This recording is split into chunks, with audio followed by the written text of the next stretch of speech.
We all know the high school. We all know the songs. Grease, the 1978 cinematic musical, is the definition of fun, light, and timeless. It's the ultimate 50s nostalgia trip filtered through a 70s disco lens. But beneath the bubblegum pink and the slicked-back hair lies a fascinating and often bizarre true story. The movie's clean-cut, California sunshine feel is a far cry from its true, gritty origins. Before it was the highest-grossing movie musical of the 20th century, it was a raw, aggressive, and decidedly dirty stage play. We're going beyond the hickey from Kenickie to uncover the secrets, the near misses, and the dark coincidences that define this classic. Prepare to be shocked as we present 30 bizarre and unexpected facts about Grease. Grease is a 1978 American musical romantic comedy film directed by Randall Kleiser in his feature directorial debut, from a screenplay by Bronte Woodard and an adaptation by co-producer Alan Carr, based on the 1972 stage musical of the same name by Jim Jacobs and Warren Casey. The plot follows greaser Danny Zuko, John Travolta, and Australian transfer student Sandy Olsen, Olivia Newton-John, who develop an attraction for each other during a summer romance. Grease was released in the United States on June 16, 1978 by Paramount Pictures. The film was successful both critically and commercially, becoming the highest-grossing musical film at the time. Its soundtrack album ended 1978 as the second best-selling album of the year in the United States, only behind the soundtrack of the 1977 film Saturday Night Fever, which also starred Travolta, and the song Hopelessly Devoted to You was nominated for an Academy Award for Best Original Song at the 51st Academy Awards. The film also received 5 nominations at the 36th Golden Globe Awards, including for Best Motion Picture, Musical or Comedy, and 2 for Best Original Song for Grease and You're the One That I Want. In 2020, Grease was selected for preservation in the United States National Film Registry by the Library of Congress as being culturally, historically, or aesthetically significant. Number 1. The original stage play was a raw, vulgar Chicago story. The Grease you know is a Hollywood fairy tale, but the original 1971 stage musical was a dark, satirical, and far more honest portrayal of 1950s working-class Chicago youth. Written by Jim Jacobs and Warren Casey, it was deliberately raunchy, aggressive, and full of profanity. Sandy was originally Sandy Dombrowski, a Polish-American girl, and the T-Birds were called the Burger Palace Boys, after their favorite local diner. Hollywood producer Alan Carr was tasked with adapting it, and he promptly scrubbed all the original profanity and sanitized the tougher themes for a mainstream audience.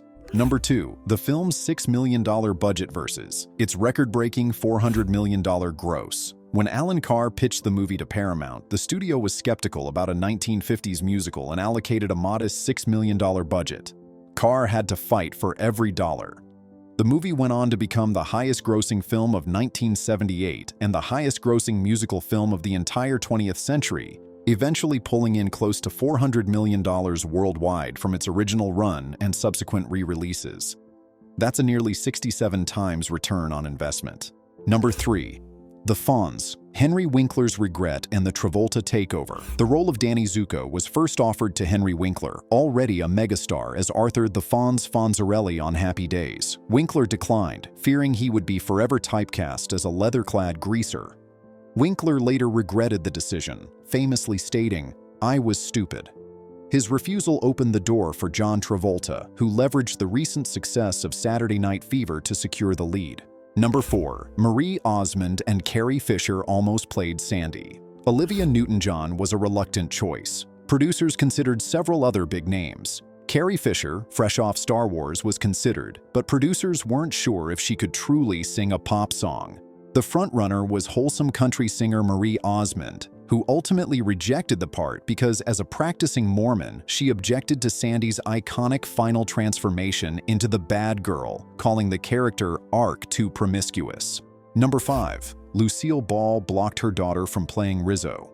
Comedy legend Lucille Ball and her husband Desi Arnaz's daughter, Lucy Arnaz, auditioned for the role of the tough-as-nails Pink Lady leader, Betty Rizzo.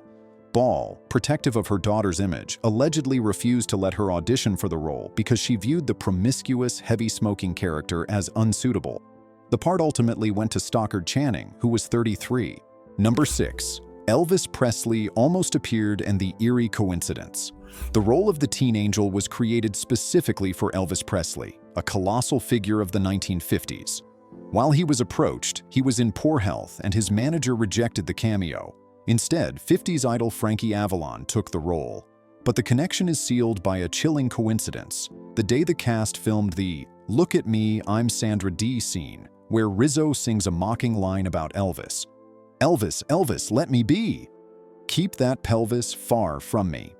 August 16, 1977 is the exact day Elvis Presley died. The lyric was originally written to reference a different 50s heartthrob, Sal Mineo, who was murdered in 1976, forcing the change to Elvis. Number 7. Olivia Newton-John had her pants sewn on daily. We return to the iconic climax. Sandy's final outfit, the off-the-shoulder black top and those skin-tight black pants, nearly led to disaster.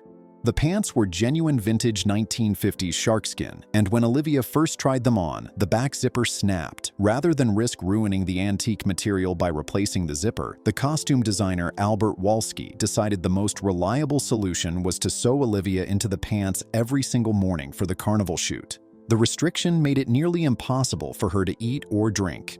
Number 8. The cast had to pass the crow's feet test. Olivia Newton-John was 29, but Stockard Channing, Rizzo, was the oldest student at 33.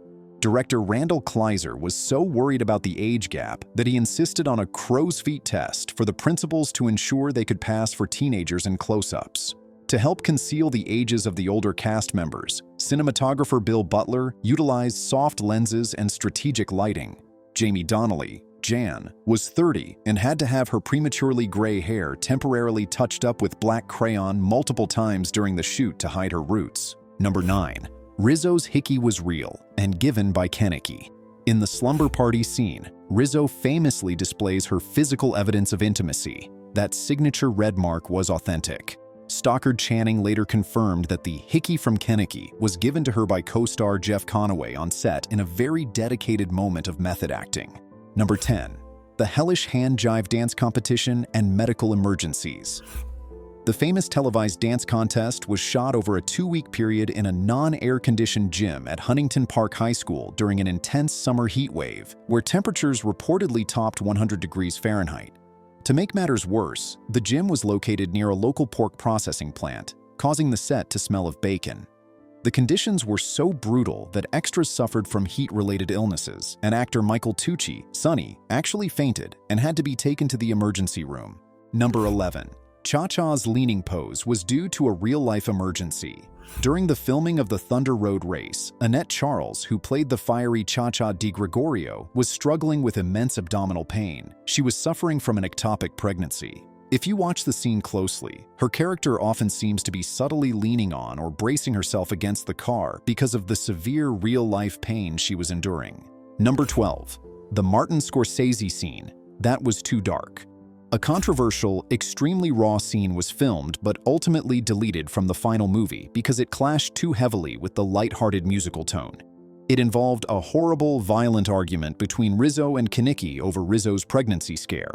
The movie's producers reportedly dubbed it the Martin Scorsese scene because of its gritty, dramatic intensity, and the studio decided it did not belong in their happy movie. Number 13. Travolta tricked the audience into saying "heap lap trials." In the iconic song Greased Lightnin', a famous lyric line is sung slightly incorrectly by Travolta.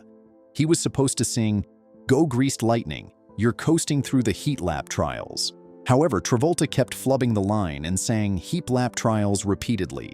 Director Randall Kleiser eventually gave up on correcting him, and the accidental lyric remains in the final film.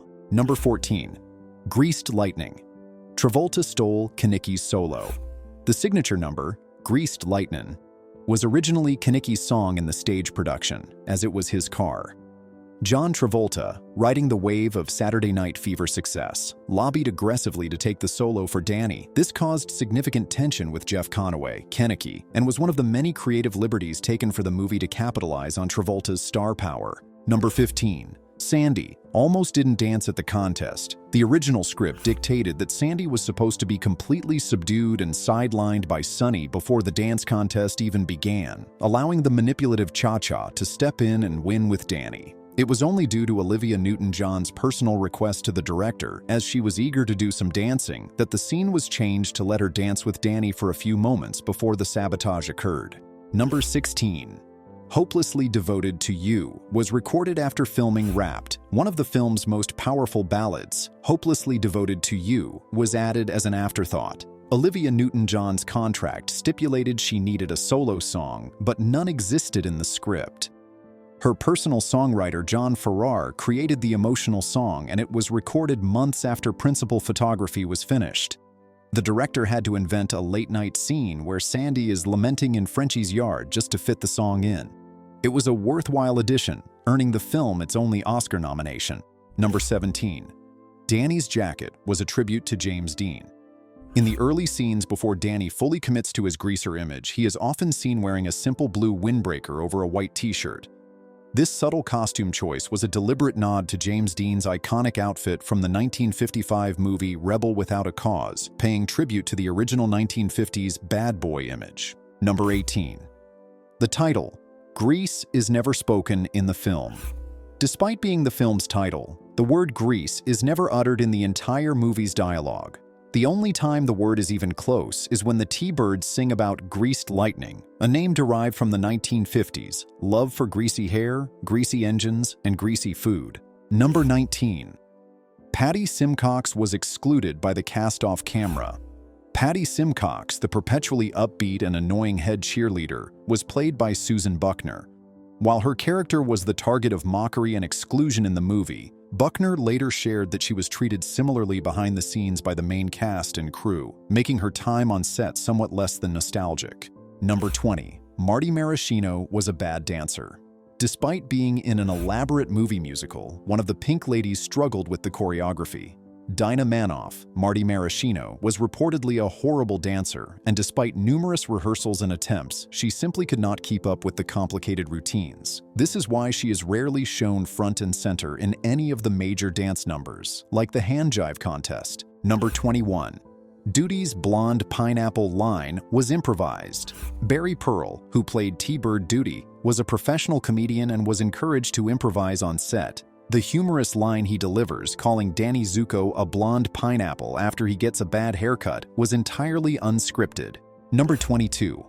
Director Kleiser's fight over a cartoon hot dog. Director Randall Kleiser and John Travolta had a small creative spat over the end of the song, Sandy. Travolta wanted the song to end on an emotionally charged close-up of himself. Kleiser, however, wanted to end the shot with the camera pulling back to focus on a fun, crude cartoon of a hot dog diving into a bun that was playing on the screen behind Danny. Kleiser eventually won the argument, believing the cartoon better captured the song's goofy, self-pitying tone. Number 23. The Beach Boys were considered for a cameo. Producer Alan Carr had a wild idea for the Greased Lightnin' number. He wanted to feature the ultimate 50s-60s surf rock group, the Beach Boys, making a guest appearance to sing the tune. The idea was scrapped, and as we know, Travolta ultimately nabbed the song for himself. Number 24. The Director's Contaminated Injury. The Thunder Road race was filmed in the notoriously dusty and dirty Los Angeles riverbed. Director Randall Kleiser, walking barefoot, stepped on something sharp, causing a serious cut. Due to the high contamination of the location, the wound became severely infected, forcing a temporary shutdown of the set while Kleiser was treated for a high fever. Number 25. Frankie Avalon's Fear of Heights almost cut beauty school dropout. Frankie Avalon, as the teen angel, was supposed to descend a massive, multi-story staircase in Frenchie's dream. Avalon had an intense and genuine fear of heights. The scene was almost cut completely, but the production compromised by placing mattresses and safety nets all along the slippery 3-story staircase to reassure the star. Number 26. The cast chewed 100,000 pieces of bubblegum. In an effort to maintain the authentic 1950s teenage aesthetic, the cast and thousands of extras reportedly chewed through an estimated 100,000 pieces of bubblegum throughout the 2-month shoot. That is serious dedication to the craft of bubble blowing. Number 27. John Travolta had a 3-picture deal with the producer.